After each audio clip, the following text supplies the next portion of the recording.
Ja näin kehässä siis numero 23, Tammakansa Di Rosi. Esittäjille vielä siis pieni tarkennus, 2 kierrosta ravia, sen jälkeen pysähdys tuomariston eteen rakennearvosteluun ja sen jälkeen vielä kierroskäyntiä.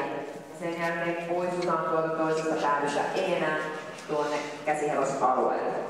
Tässä siis Tamma Di Rosi, sen isä on Melis Simon M. Emän isä Ney Sherif, emän isä Leonardo Toine. Tamman omistaa ja sen on kasvattanut Emili Nippala ja tämän tammavarsa on myytävänä.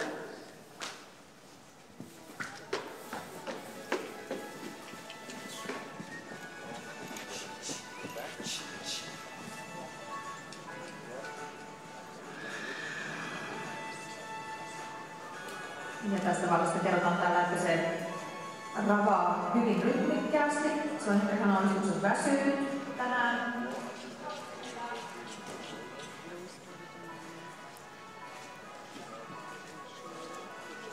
Myös väliä kehittiin täällä kauniit merkit. Hyvän näköinen varsa kokonaisuutena.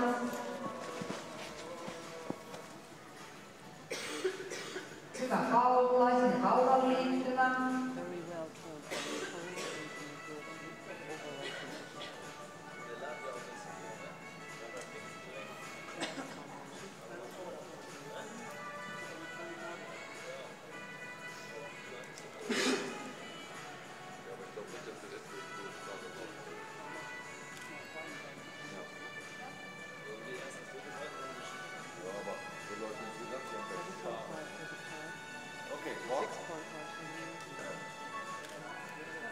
Varsalla on hyvän näköinen lapa.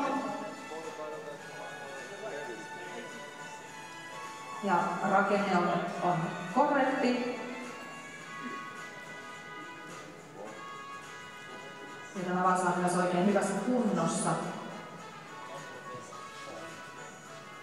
Se on pyöreä ja lihaksikas.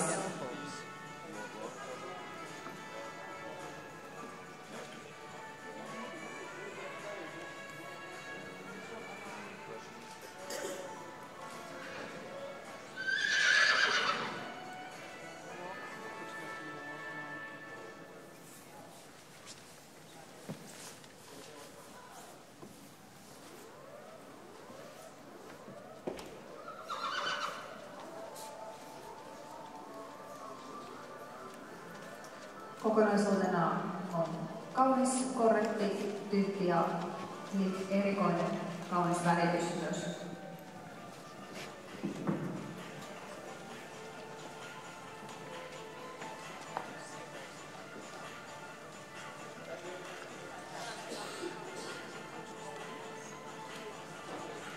Kiitoksia Di Rosi. Seuraavaksi kehän